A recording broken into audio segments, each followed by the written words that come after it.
नमस्कार साथियों, स्वागत है आपके अपने YouTube चैनल एकांश एकेडमी ऑनलाइन प्लेटफॉर्म पर। आशा करते हैं आप जहां भी होंगे स्वस्थ होंगे। साथियों, हमने अपने पिछले वीडियो में आपको बताया था कि भारतीय संविधान सभा का निर्माण करने के लिए, थोड़ा सा आपको पीछे ले चल रहा हूं, 389 सीटों का निर्धारण किया गया था। 389 सीटों में से कितनी सीटें ब्रिटिश प्रांत से थी, कितनी सीटें कमिश्नरी क्षेत्र से थी, कितनी सीटें देसी रियासत से थी।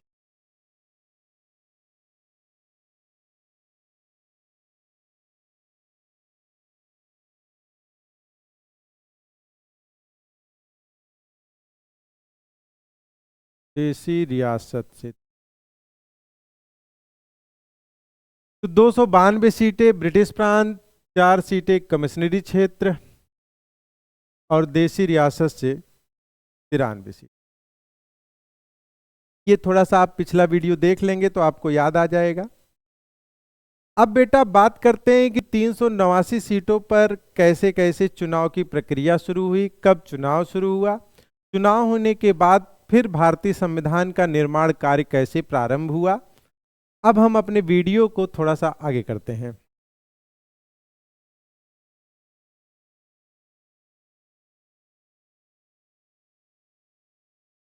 चलिए भैया ध्यान दीजिएगा।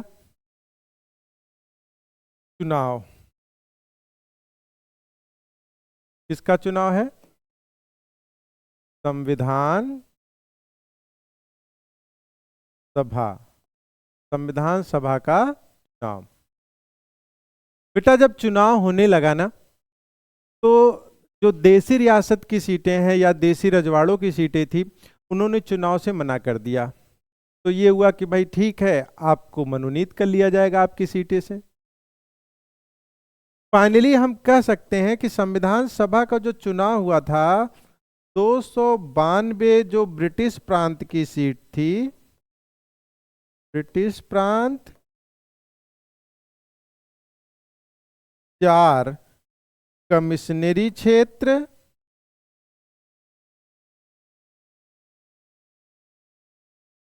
और जो 93 देसी रियासत की सीट थी,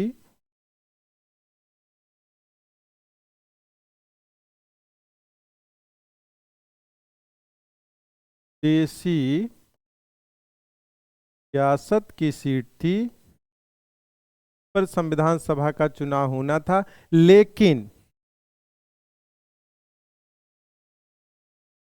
इनको मनोनीत किया गया, को मनोनीत किया गया। अब जब इनको मनोनीत किया जाएगा तो फाइनली चुनाव होगा 298 सीट पर। 298 सीट पर ही चुनाव होगा, बाकी सीटों पर रियासती वाली सीट को मनोनीत किया जाएगा। अब जब सीट पर चुनाव हुआ तो अगला प्रश्न तो यही है ना, चुनाव का परिणाम क्या निकला, चुनाव का रिजल्ट क्या आया। तो बेटा याद रखना, बड़ा महत्वपूर्ण प्रश्न है। 208 सीटें कांग्रेस को प्राप्त हुई। कितनी सीटें कांग्रेस को संविधान सभा में प्राप्त हुई थी? 208 सीटें प्राप्त हुई थी। 73 सीटें मुस्लिम लीग को प्राप्त हुई थी, मुस्लिम लीग को प्राप्त हुई थी। और सुनिएगा, 8 सीटों पर निर्दलीय उम्मीदवार, निर्दलीय जो उम्मीदवार थे वो इन सीटों को प्राप्त कर लिए थे। 7 सीटें, 7 सीटों पर उस समय की छोटी छोटी पार्टियां, छोटी पार्टियां, छोटी छोटी पार्टियों ने 7 सीटों पर चुनाव जीता। अगर मैं इन छोटी छोटी कुछ पार्टियों का नाम बताऊं, जैसे साम्यवादी पार्टी, कृषक प्रजा party, unionist party, unionist schedule party, unionist Muslim party, Sikh party. ये वे पार्टियां थीं जो एक एक सीटों पर चुनाव जीत गई थी। अब आप देखेंगे अगर इनको टोटल काउंट करेंगे भैया तो कितना आ जाएगा, 298। और अगर इस 93 को काउंट कर लेंगे तो कितना आ जाएगा, संविधान सभा की कुल सीटों की संख्या कितनी आ जाएगी, 300। आई बात समझ में? एक बेटा यहां पे प्रश्न पूछ सकता है कि भाई चुनाव कब हुआ था, इतनी सीटों पर चुनाव कब हुआ, चुनाव कब हुआ था? भैया उत्तर देना आप इसका, जुलाई अगस्त 1946। क्या उत्तर देना है, जुलाई अगस्त 1946 में इन सीटों पर चुनाव कराया गया और जो रिजल्ट आया आपके सामने। अब इस रिजल्ट से भर भर के क्वेश्चन हैं, भर भर के। चलिए देखिए क्या क्या है। एक तो ये याद रखना, कांग्रेस को 208, 73 मुस्लिम लीग 8 वगैरह वगैरह वगैरह, ठीक है। चलिए क्लासेस को थोड़ा सा और आगे बढ़ाते हैं हम। पूछता है कि 389 में कुल महिला की संख्या कितनी थी? संविधान सभा में कुल कितनी महिलाओं ने भाग लिया था? ठीक। अगला प्रश्न जो पूछेगा, एससी समुदाय के कुल कितने लोग थे? ठीक। मान लीजिए नेक्स्ट क्वेश्चन पूछ ले, एसटी कैंडिडेट कितने थे? संविधान सभा में एसटी कैंडिडेट कितने थे? अगला क्वेश्चन पूछ लेगा कितने मुस्लिम थे? संविधान सभा में कुल मुस्लिम सदस्यों की संख्या बताइए आप। ठीक। मान लीजिए अगला क्वेश्चन पूछे, पारसी समुदाय, या पारसी समुदाय का नेतृत्व किसने किया? अगला क्वेश्चन मान लीजिए पूछ ले, आंग्ल भारतीय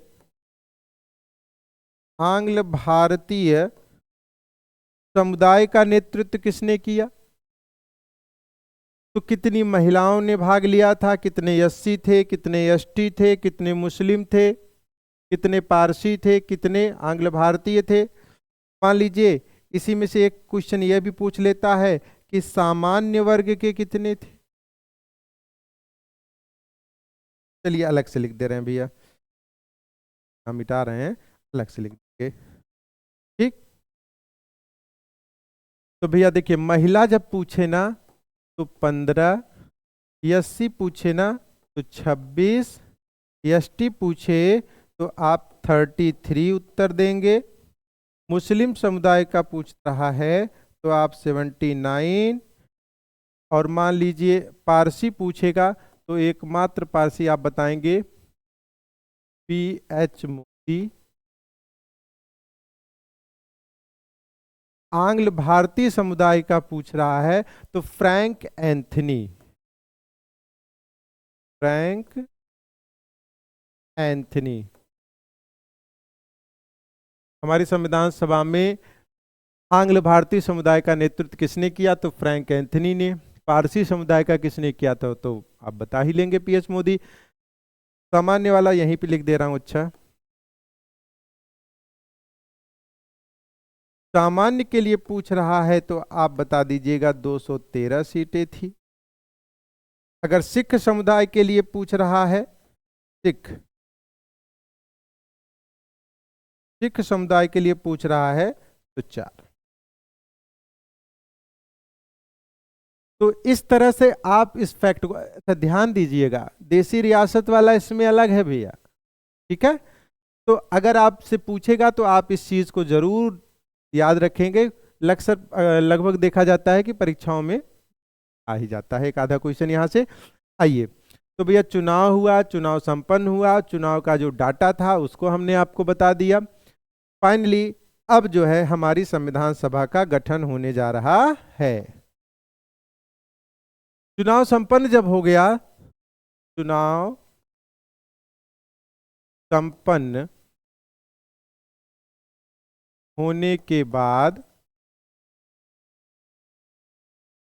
चुनाव संपन्न होने के बाद संविधान सभा का गठन। चुनाव संपन्न होने के बाद संविधान सभा का गठन पूछेगा तो आप उसकी तारीख बताएंगे 6 दिसंबर 1900। चुनाव संपन्न होने के बाद संविधान सभा का गठन कब किया गया? 6 दिसंबर 1946 को संविधान सभा का गठन कर दिया गया। जब संविधान सभा का गठन हो गया बेटा, तब आगे का प्रोसेस ये रहा, संविधान सभा की प्रथम बैठक, संविधान सभा की प्रथम बैठक कहां पर हुई थी और कब हुई थी? तो संविधान सभा की जो पहली बैठक है, आप लोग जानते होंगे, 9 दिसंबर 1946 को हुई थी। अब यहां से देखिएगा, थोड़ा सा ध्यान दीजिएगा। भाई इतना बड़ा भारत है, इतना बड़ा हमारा देश है, तो पूछबे करेगा ना कि संविधान सभा की बैठक कहां पर हुई थी, तो शायद कहेंगे भारत में हुई थी। अगर पूछ ले भारत में कहां हुई थी, तब कहेंगे दिल्ली में हुई थी। और पूछ ले दिल्ली में कहां हुई थी, तब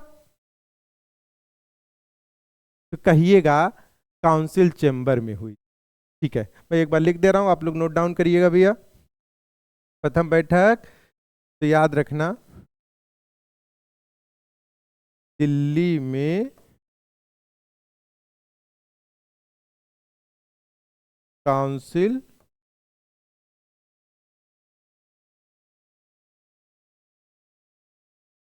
चेंबर्स में, काउंसिल चेंबर में हुई थी।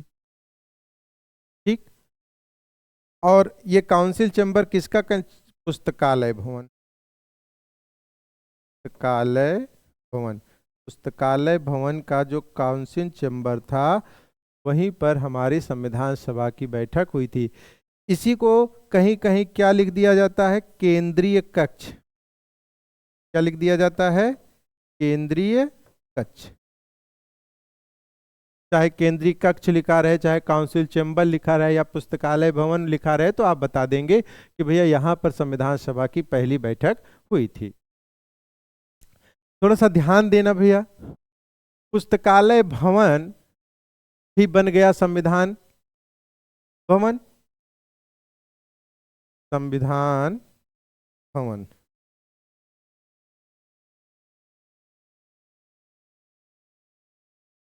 संविधान भवन कौन सा संविधान भवन? नया वाला कि पुराना? पुराना वाला। जो पुराना संविधान भवन था, जो हमारा पुरानी संसद थी, माफ करना, संसद भवन लिखना था,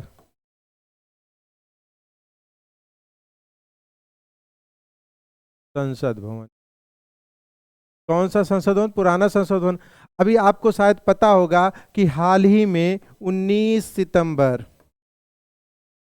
हाल ही में 19 सितंबर 2023 को संसद भवन इसका नाम बदलकर,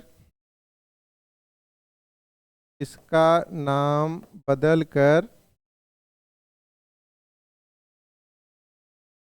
क्या कर दिया गया? संविधान सदन कर दिया गया। अभी हाल ही में इसका नाम बदलकर संविधान सदन कर दिया, क्योंकि अब दूसरा संसद भवन बना लिया गया है। हम इस पर विधिवत चर्चा करेंगे कि जो नया संसद भवन है, इसका उद्घाटन कब हुआ, इसका शिलान्यास कब किया गया, ये किस आकार में है, इसके कितने फ्लोर हैं, कितने कमरे बनाए गए हैं, लोकसभा का डिजाइन देखने में कैसा है, राज्यसभा का डिजाइन कैसा है, कितनी सीटें बनाई गई हैं। एक बड़ा प्यारा क्वेश्चन आजकल ट्रेंड में चल रहा है कि संगोल छड़ी कहाँ पर रखी जाती है। ये सारे क्वेश्चन नए संसद भवन से ही हैं, लेकिन जब उसकी चर्चा करेंगे तो बताएंगे। अभी हम लोग बात कर रहे थे कि हमारे संविधान सभा की जो पहली बैठक हुई थी, कब हुई थी, कहाँ पर हुई थी। जो पुराना संसद भवन है वहाँ, वह पहले पुस्तकालय भवन हुआ करता था, उसके काउंसिल चैम्बर केंद्रीय कक्ष में हमारी पहली बैठक हुई थी। अच्छा है भैया, थोड़ा सा और आगे चलते हैं। बैठक तो हो गई, अब मुद्दा यह है क्या सभी लोग, सभी 389 लोग आ गए थे? तो कहिएगा उपस्थित सदस्य अगर पूछ रहा है, क्या पूछ रहा है? उपस्थित सदस्य पहले दिन कुल कितने लोग आए थे? तो याद रखना 210 बता देना। हालांकि कुछ जगहों पर 207 208 भी है, नियर अबाउट 210 लोग पहले दिन संविधान बनाने आए थे। ठीक है, अब बात यह है कि भैया बाकी लोग क्यों नहीं आए? आना तो 389 लोगों को था ना संविधान बनाने, बाकी लोग क्यों नहीं आए? क्या सर दर्द पेट दर्द सबको एक साथ हो गया था? ऐसा तो नहीं हो सकता है। फिर क्या हुआ? एक्चुअली देखो भैया, इधर देखो, हुआ क्या था। मुस्लिम लीग, मुस्लिम लीग और हैदराबाद देसी रियासत, मुस्लिम लीग और हैदराबाद देसी रियासत के सदस्यों ने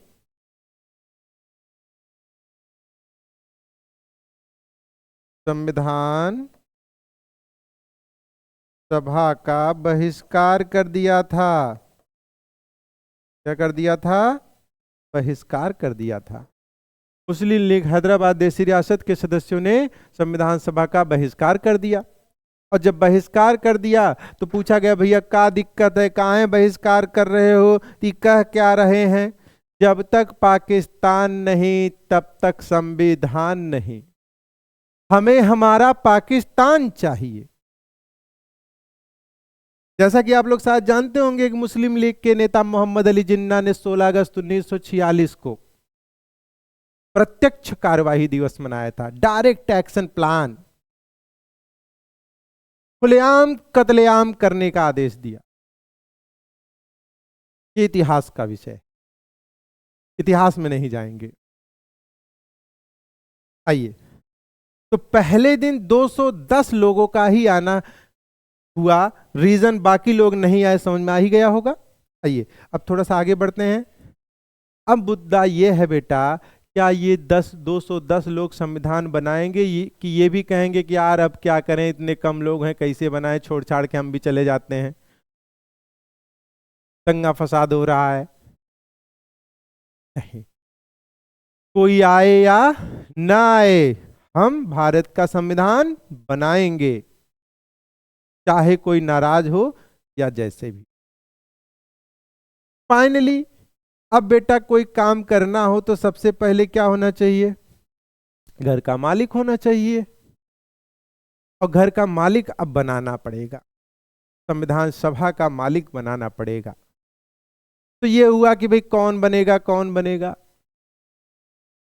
तो कुछ लोगों ने कहा मैं बनूंगा, मैं बनूंगा, मैं बनूंगा। तो फाइनली ये हुआ कि भाई अब तो चुनाव कराना पड़ेगा, और जब तक चुनाव का रिजल्ट आएगा तब तक बाकी का काम पेंडिंग पड़ा रहेगा। तो क्यों ना किसी वरिष्ठ व्यक्ति को अस्थायी रूप से अध्यक्ष बना दिया जाए, बाद में जो चुनाव का रिजल्ट आएगा वो हमेशा के लिए अस्थायी अध्यक्ष हो ही जाएगा। तो फाइनली उसमें जो सबसे वरिष्ठ व्यक्ति थे उन्हें अस्थायी अध्यक्ष बनाया गया, और उनका नाम है डॉक्टर सच्चिदानंद सिन्हा। तो प्रश्न यहां बनता है, अस्थायी अध्यक्ष, अस्थायी अध्यक्ष किसे बनाया गया था? तो याद रखना भैया, डॉक्टर सच्चिदानंद सिन्हा साहब। सच्चिदानंद सिन्हा साहब को संविधान सभा का अस्थायी अध्यक्ष बनाया गया। इसके बाद बेटा ये हुआ कि भाई उपाध्यक्ष बना लेते हैं।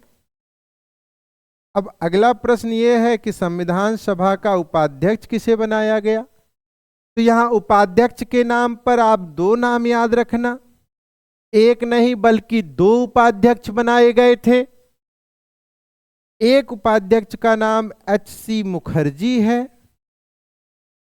हरिश्चंद्र मुखर्जी है, या कहीं कहीं हरेंद्र चंद्र मुखर्जी है। और जो दूसरे उपाध्यक्ष थे उनका नाम है वीटी कृष्णमाचारी। क्या नाम है? वीटी कृष्णमाचारी।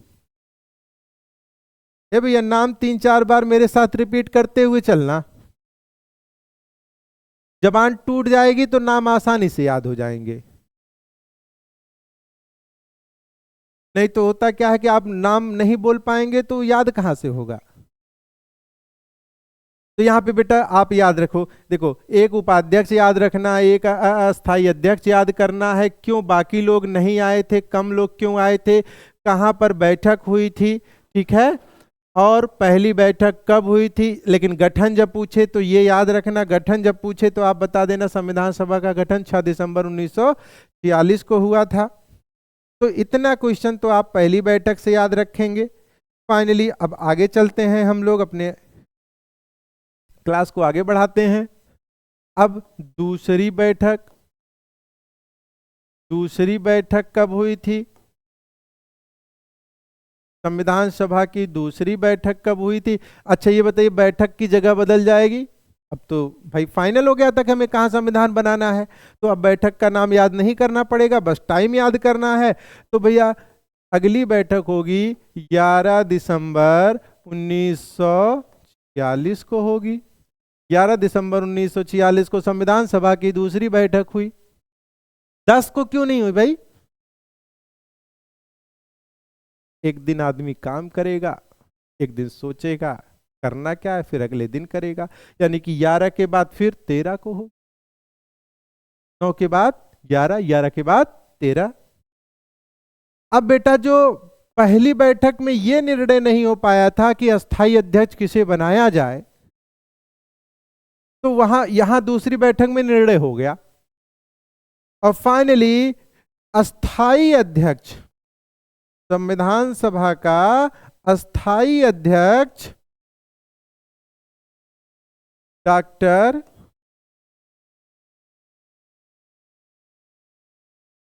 राजेंद्र प्रसाद को बना दिया गया, चुन लिया गया। डॉक्टर राजेंद्र प्रसाद को अस्थायी अध्यक्ष चुन लिया गया। जरा एक क्वेश्चन और याद कर लेना भैया, तो पूछता है, बड़ा प्यारा सा क्वेश्चन, कई बार परीक्षाओं में पूछा गया है, खास करके फोर्स की परीक्षाएं जो हुई हैं उसमें ये कई बार रिपीटेड है। पूछा गया है संविधान सभा का संवैधानिक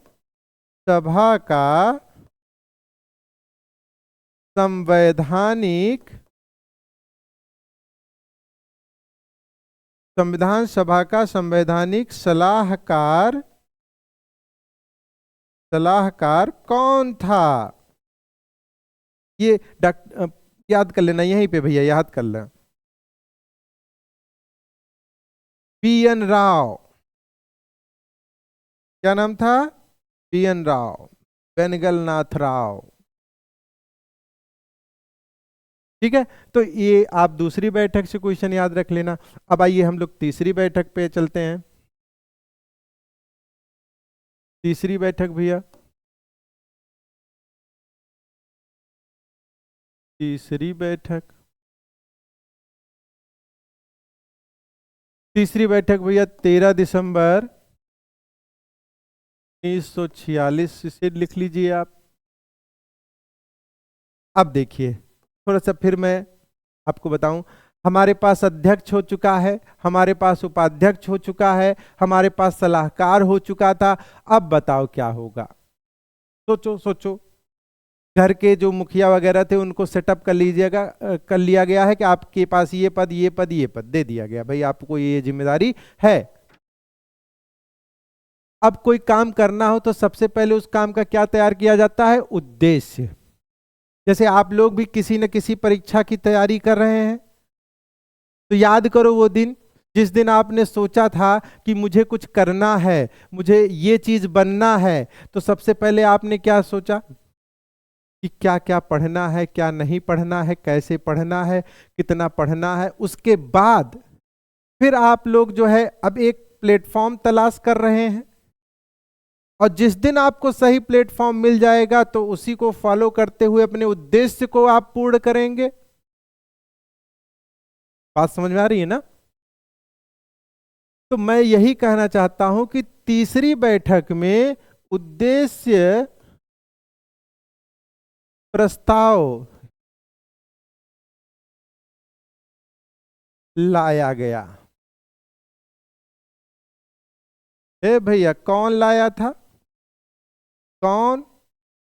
पंडित नेहरू। संविधान सभा का उद्देश्य प्रस्ताव कौन लाया था? पंडित नेहरू लाए थे, जिसमें बताया गया था कि भाई भारत के संविधान में भारत के लोगों के लिए न्याय होगा, स्वतंत्रता होगी, समानता होगी, बंधुता होगा, संपूर्ण प्रभुत्व संपन्न होगा, भारत अब गुलाम नहीं रहेगा, भारत आजाद हो चुका है। ये सारी चीजें लिख कर लाए थे। अब मान लेते हैं कि संविधान सभा में नेहरू जी तो ला दिए जो उनको कहना था 13 दिसंबर 1946 को। क्या तुरंत सब लोग कह देंगे कि हाँ नेहरू जी आप जो कह रहे हैं सब सही है?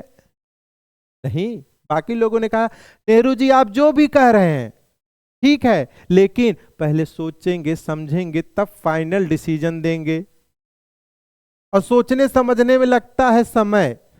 और अब प्रश्न बन रहा है इसे स्वीकार कब किया गया? उद्देश्य प्रस्ताव को स्वीकार कब किया गया?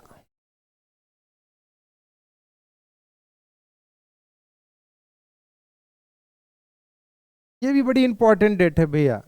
22 जनवरी है बेटा। अब तक क्या था? देखो देखो देखो देखो, 46 चल रहा था, दिसंबर 46 चल रहा है। भाई सिंपल सी बात है, अब जनवरी आ गया तो यहां क्या हो जाएगा?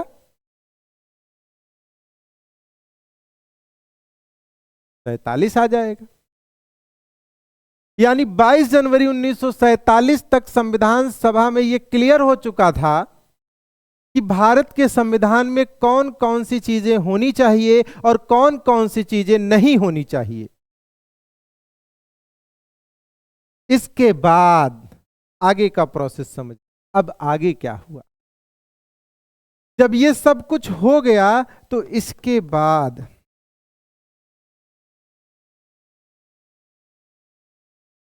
तो कई समितियों का गठन किया गया, कुछ समितियों का गठन किया गया। समितियों का गठन किया गया।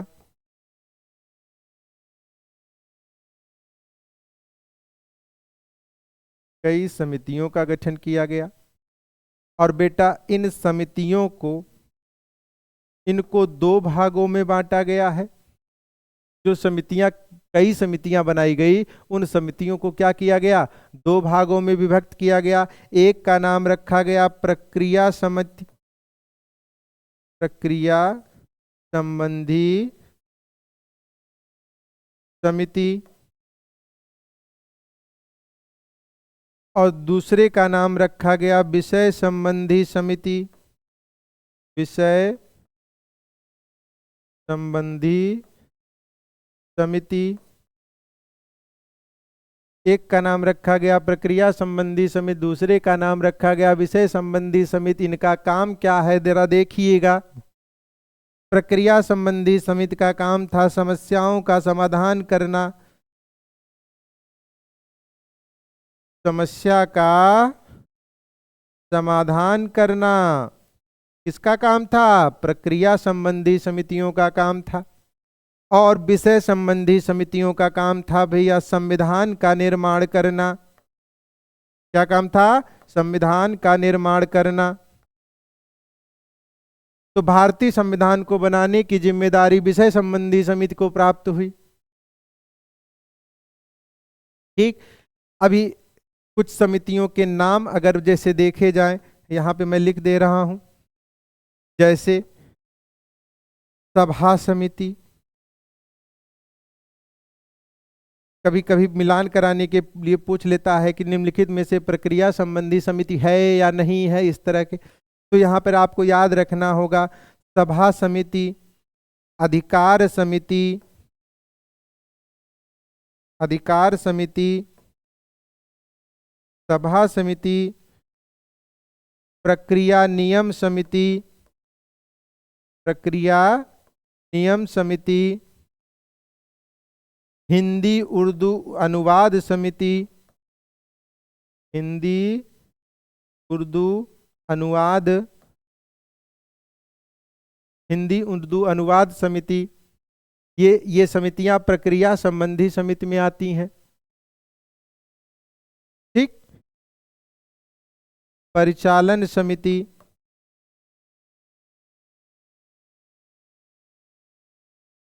और विषय संबंधी समितियों की अगर मैं बात करूं,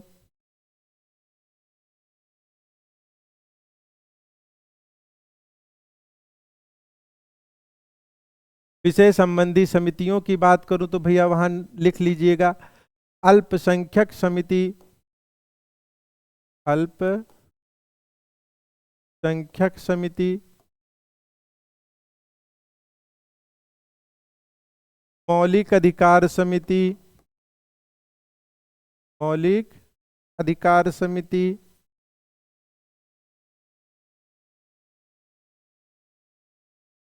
इसके बाद संघ संविधान समिति,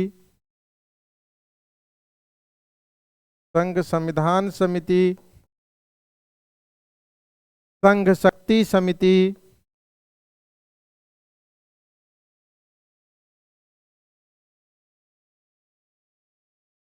नियम समिति,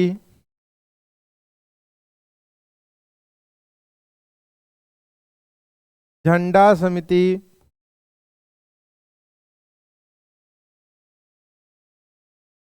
एक्चुअली क्या है इसका पूरा डाटा मैं आपको बताऊंगा, किस समिति में कौन अध्यक्ष के पद पर रहा, किसको उपाध्यक्ष बनाया गया।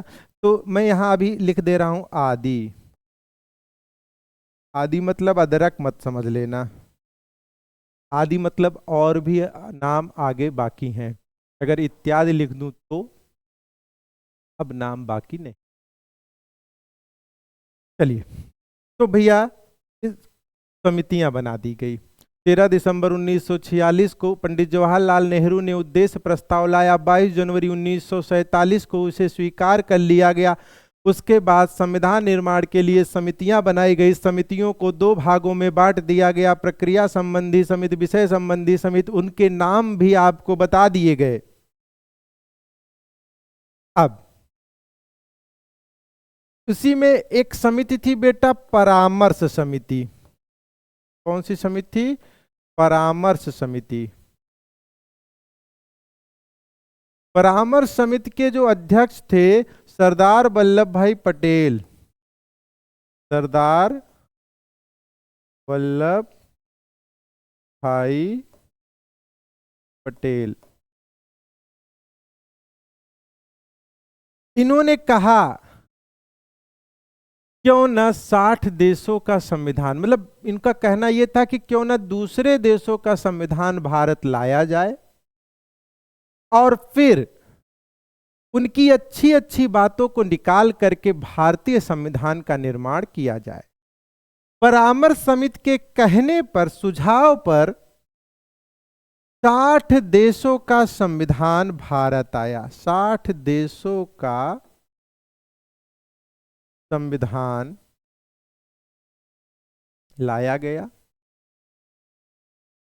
और 60 देशों के संविधान, इनकी प्रतियों को, इनकी जो प्रतियां थी, इनकी प्रतियों को बांट दिया गया। इनकी प्रतियों को क्या कर दिया गया? बांट दिया गया। किसको किसको दिया गया? संविधान सभा की समितियों को, संविधान सभा की समितियों को। अभी ऊपर नाम हमने इसकी चर्चा की कि कौन कौन सी संविधान सभा में समितियां बनाई गई थी, और कहा गया भैया पढ़ो और देखो कि भारतीय परिस्थिति के अनुसार कौन सा कानून भारत के लिए अच्छा होगा, समझो, और जिस देश का संविधान आपको परिस्थिति के हिसाब से सही लगे उसे नोट डाउन करो, रिपोर्ट तैयार करो। और इन 60 देशों के संविधान की जो प्रतियां थी वो कहां दी गई? विधान सभा के सदस्यों को भी दी गई। अब आप कहेंगे कि सर विधानसभा के सदस्यों को तो संविधान बनाने की जिम्मेदारी नहीं थी, संविधान बनाने की जिम्मेदारी तो संविधान सभा की थी, इनको काहे दे दिया गया? इनकी क्या जरूरत थी देने की? अरे मेरे भाई, बेचारे चुनाव नहीं लड़े थे या चुनाव लड़े हार गए थे, तो इसका क्या मतलब है कि विद्वान नहीं थे? ये भी तो विद्वान रहे होंगे। चुनाव जीतना अलग बात है, विद्वान होना अलग बात है। फाइनली इनकी भी विद्वता की जरूरत हमें पड़ सकती है, तो इनके भी विचार जान लेना उचित होगा। इसलिए इनको भी दिया गया कि आप भी बताइएगा अपना रिपोर्ट। और फिर इन लोगों ने, देखिए, जो इन्होंने अपना रिपोर्ट दिया बेटा, जो इनको कहना था अपना फाइलों में कह दिए। इन लोगों को जो कहना था इन लोगों ने अपनी फाइलों में कह दिया कि भाई ऐसा ऐसा करना चाहिए, और फाइलें तैयार हो रही हैं, फाइलें तैयार हो रही हैं। सबको मिला दिया गया, और मिलाया गया तो किसे दिया गया? परामर्श समिति को दिया गया। परामर्श समिति को दिया गया कि भाई देखिए अब आगे क्या करना है, इसको परामर्श दीजिए। तो परामर्श समिति ने कहा कि भैया एक काम करे, सलाहकार को दे दिया जाए। सलाहकार कौन था? BN राव थे। परामर्श समिति ने रिपोर्ट को कहां दे दिया? BN राव को दे दिया। किसे दे दिया? BN राव को। और बेटा अब याद रखना, यहां पर बड़ा प्यारा सा क्वेश्चन है कि BN राव ने संविधान का पहला प्रारूप तैयार किया। पहला प्रारूप तैयार किया था। भारतीय संविधान का पहला ढांचा, पहला प्रारूप, पहला स्ट्रक्चर किसने तैयार किया था? तो BN राव ने तैयार किया था। और यह भी याद रखना, ये भी याद रखना कि ये जो पहला प्रारूप तैयार किया गया है, थोड़ा सा नेक्स्ट पेज पे जाना पड़ेगा। BN राव ने जब पहला प्रारूप तैयार कर दिया था ना बेटा, उसमें 243 अनुच्छेद थे। उसमें कितने अनुच्छेद थे? 243 अनुच्छेद थे। कितने अनुच्छेद थे? 243 आर्टिकल थे। ठीक है, बस। अब ये जो 243 अनुच्छेदों वाला प्रारूप तैयार हुआ था, क्या यही भारत का संविधान है? नहीं, इसे स्वीकार नहीं किया गया ना बेटा। अब जरूरत पड़ेगी बाबा साहब भीमराव अंबेडकर की। अब बाबा साहब भीमराव अंबेडकर आएंगे, भारतीय संविधान को फाइनल टच देंगे और भारत का संविधान बनकर तैयार होगा आपके अगले नेक्स्ट वीडियो में। तब तक के लिए धन्यवाद। जय हिंद, जय भारत।